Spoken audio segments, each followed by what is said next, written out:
Hello everyone. आज की video में हम राष्ट्रीय एवं योग्यता आधारित छात्रवृत्ति परीक्षा में पूछे जाने वाले सेट स्कॉलेस्टिक एप्टीट्यूड टेस्ट शैक्षिक अभिरुचि परीक्षण में जो 35 क्वेश्चन सामाजिक अध्ययन के रहते हैं उनका हम अभ्यास करेंगे। तो चलिए शुरू करते हैं। पहला क्वेश्चन देखते हैं हम कि लोहे की खोज किस काल में हुई।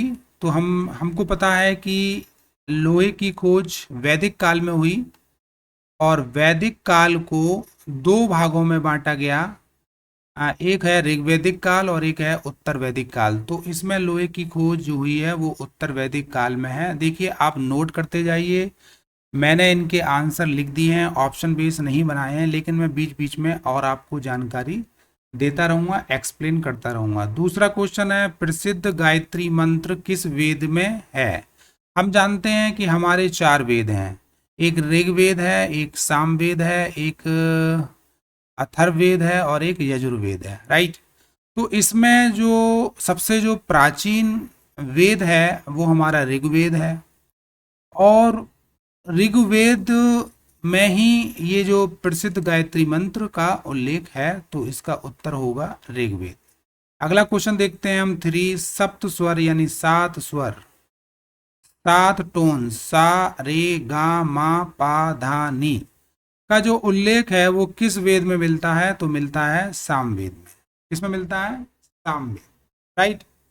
अब हम मूव करते हैं क्वेश्चन नंबर 4। क्वेश्चन नंबर 4 देखते हैं हम कि वैदिक काल में ग्राम के प्रमुख को, मुखिया को क्या कहा जाता था।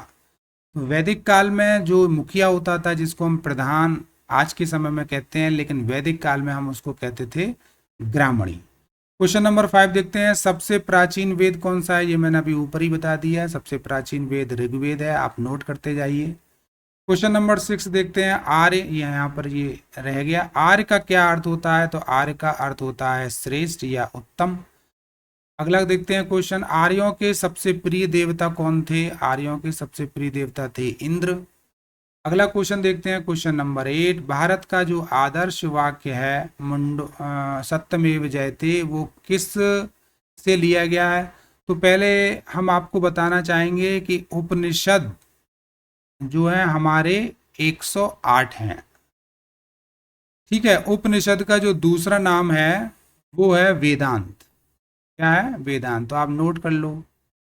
तो इस 108 में से ही एक उपनिषद है जिसका नाम है मुंडक उपनिषद। तो मुंडक उपनिषद से ही ये आदर्श वाक्य लिया गया है। हमारा जो राज चिन्ह है उसके नीचे ये लिखा रहता है सत्यमेव जयते, सत्य की ही विजय होती है।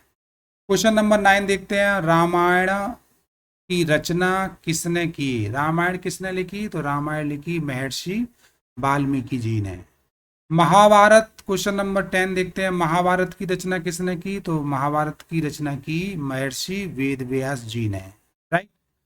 अब हम देखते हैं क्वेश्चन नंबर 11। क्वेश्चन नंबर 11 है कि वायु किस प्रकार का संसाधन है।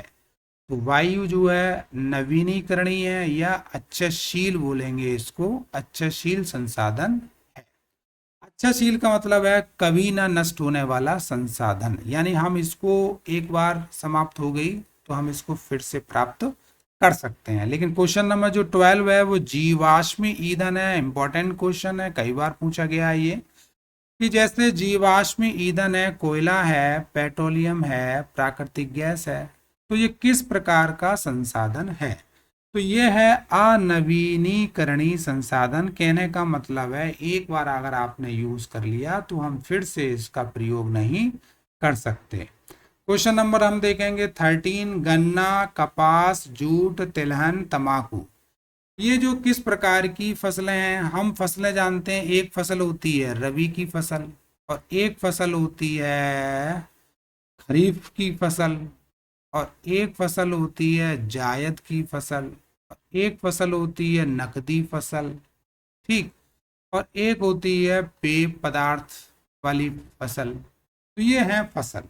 तो इसमें जो हमने नाम लिया तो ये कौन सी फसल है। नकदी फसल है। क्वेश्चन नंबर 14 देखते हैं। गेहूं, चना, जौ, मटर, सरसों, अलसी, राई। स्टूडेंट्स, कभी कभी इस तरह से क्वेश्चन पूछ लेते हैं कि गेहूं किस प्रकार की फसल है, सरसों किस प्रकार की फसल है। तो ये हमें पता होना चाहिए कि गेहूं, चना, जौ, मटर, सरसों, अलसी, राई ये किस प्रकार की फसल हैं। तो ये रबी की फसल है। क्वेश्चन नंबर 15 देखेंगे हम। धान और मक्का, ज्वार, मूंग, जूट, मूंगफली और आदि किस प्रकार की फसलें हैं। तो अभी ये सारी जो फसलें जो हैं वो अभी अक्टूबर में और काटी जाएंगी। तो अभी ये काटी जाएंगी तो ये सब जो है खरीफ की फसलें हैं।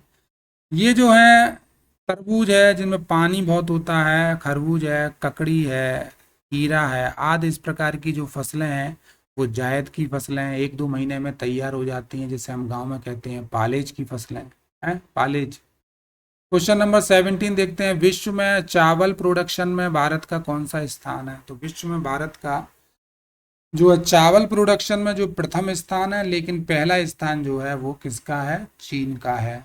ठीक, तो ये भी पता होना चाहिए। ये जो है क्वेश्चन नंबर 18 है। भारत में हरित क्रांति का फादर किसे कहा जाता है। तो कहा जाता है डॉक्टर एम एस स्वामीनाथन। इनकी अभी 28 सितंबर को डेथ हुई है सर। 28 सितंबर 2023 में अभी इनकी डेथ हुई है। तो ये भी क्वेश्चन पूछा जा सकता है, नोट कर लीजिए। क्वेश्चन नंबर 19 है। ये इनकी किस्में हैं। सरबती है, सोनारा है, कल्याण है, सोना है, हीरा है। ये जो किस फसल की उन्नत वैरायटी हैं, किस्में माने वैरायटी हैं, तो ये धान की हैं ये सारी। क्वेश्चन नंबर 20 है, इंपॉर्टेंट है, कई बार पूछा गया। कपास की खेती के लिए कौन सी मिट्टी उपयुक्त होती है। तो कपास की खेती के लिए काली मिट्टी, जिसे हम रेगुर मिट्टी भी कहते हैं। अगला क्वेश्चन है 21। महमूद गजनबी ने भारत पर कितने बार आक्रमण किया। तो महमूद गजनबी ने 17 बार आक्रमण किया। कभी कभी क्वेश्चन ये पूछ लेते हैं कि महमूद गजनबी ने भारत के किस मंदिर पर आक्रमण किया। तो वो भी आप नोट कर लो, सोमनाथ मंदिर। अगला है तराइन का जो प्रथम युद्ध है वो कब और किसके बीच लड़ा गया। तो तराइन का जो पहला युद्ध है वो 1191 ईस्वी में पृथ्वीराज चौहान और मोहम्मद गौरी के बीच लड़ा गया। तो इसमें जो है पृथ्वीराज चौहान विजयी हुए। फिर 1192 ईस्वी में तराइन का दूसरा युद्ध हुआ, जिसमें मोहम्मद गौरी और पृथ्वीराज चौहान के बीच हुआ, लेकिन उसमें मोहम्मद गौरी विजयी हुआ। अगला क्वेश्चन देखते हैं 23। ये एक किताब है तहरीक ए हिंद। इस किताब के जो राइटर कौन है, बहुत इंपॉर्टेंट क्वेश्चन है, अल बुरूनी। क्वेश्चन नंबर 24 देखते हैं। संविधान सभा की जो प्रारूप समिति है, ड्राफ्ट समिति जिसे बोलते हैं, इसके प्रेसिडेंट कौन थे। तो इसके प्रेसिडेंट थे डॉक्टर भीमराव अंबेडकर। राइट। एक संविधान सभा की अध्यक्ष थे वो डॉक्टर राजेंद्र प्रसाद थे। क्वेश्चन नंबर 25 देखते हैं। प्रति वर्ष, वर्ष को ऐसे लिखा जाएगा, 26 नवंबर को कौन सा दिवस मनाया जाता है। तो वो है संविधान दिवस। 26 क्वेश्चन देखते हैं। मूल संविधान में कुल कितने भाग थे, कितने अनुच्छेद थे और कितनी अनुसूचियां थी, और वर्तमान में कितनी है। तो जब हमारा संविधान बना था उसमें 22 भाग थे, 395 अनुच्छेद थे और 8 अनुसूचियां थी। वर्तमान में आज के टाइम में जो अनुसूचियों की संख्या कितनी हो गई है, 12 हो गई है। तो ये भी पूछ लेते हैं। Question number 27। पृथ्वी का सबसे भीतरी भाग क्या कहलाता है। पृथ्वी का सबसे भीतरी भाग क्रोड कहलाता है। कभी कभी पूछ लेते हैं कि क्रोड में कौन कौन सी जो है भारी धातुएं हैं। तो उसमें आप नोट कर लीजिए, एक है एफी और एक है निकिल। ठीक, तो जिसे हम बोलते हैं निफे। निफे, निकिल और फेरस, यानी आयरन और निकिल। राइट। क्वेश्चन नंबर 28 देखते हैं। भारत का दक्षिण का पठार अधिकतर किन भौलों से, नहीं यहाँ पर साइट कर लो, शैलों से बना है। तो दक्षिण का पठार जो है वो अधिकतर जो है आग्नेय शैलों से बना है, और इसमें हमारे क्या क्या मिलते हैं। अगला क्वेश्चन है 29 कि इस प्रकार के जो महलों, नहीं शैलों में सोना, चांदी, लोहा, अभ्रक आदि खनिज मिलते हैं। ये दक्षिण का जो पठार है, तो जो किस प्रकार के शैल होते हैं, ये आग्नेय शैल हैं, और इस आग्नेय शैल में हमें ये जो है खनिज पदार्थ मिलते हैं, इन आग्नेय शैलों में मिलते हैं। क्वेश्चन नंबर 30 देखते हैं। पृथ्वी की जो ऊपरी परत होती है इसको क्या कहते हैं? तो पृथ्वी की जो ऊपरी परत है उसको हम भूपर्पटी कहते हैं। 31 क्वेश्चन देखेंगे। क्षुद्र ग्रह किन ग्रहों के मध्य पाए जाते हैं? ये इंपॉर्टेंट क्वेश्चन है, कई बार पूछा गया है। तो एक मंगल ग्रह और बृहस्पति की जो कक्षाएं होती हैं उनके बीच ये क्षुद्र ग्रह पाए जाते हैं। ये भी ग्रह इसलिए कहते हैं, ये भी चक्कर लगाते हैं, ये कभी जो है विस्फोट हुआ और ग्रह के ही जो टुकड़े हैं वो जो चक्कर लगाते रहते हैं। अगला क्वेश्चन है, सर्वाधिक उपग्रह सैटेलाइट वाला ग्रह कौन सा है? तो बृहस्पति है, जिसको हम जुपिटर कहते हैं। क्वेश्चन नंबर 33 देखते हैं। शून्य उपग्रह वाला ग्रह कौन सा है? तो शून्य उपग्रह वाला ग्रह शुक्र है, वीनस कहते हैं। अब वीनस के हम उसको शाम का तारा, भूर का तारा, सबसे चमकीला तारा और पृथ्वी की बहन, यानी कई नाम है इस शुक्र ग्रह के, तो वो आप नोट कर लीजिए। मैं दोबारा रिपीट कर रहा हूँ, भूर का तारा, सांझ का तारा, पृथ्वी की बहन और सबसे चमकीला तारा। अगला क्वेश्चन है 34। दूरी मापने की इकाई क्या है? तो दूरी मापने की इकाई है प्रकाश वर्ष। ये भी इंपॉर्टेंट क्वेश्चन है। 35 क्वेश्चन देखते हैं लास्ट। हमारी पृथ्वी का एकमात्र सैटेलाइट कौन सा है? तो हमारी पृथ्वी का एकमात्र सैटेलाइट है वो है मून। तो स्टूडेंट्स ये थे 35 क्वेश्चंस। आई होप आपको ये आपने नोट कर लिए होंगे और मिलते हैं हम नेक्स्ट वीडियो में। Thank you very much.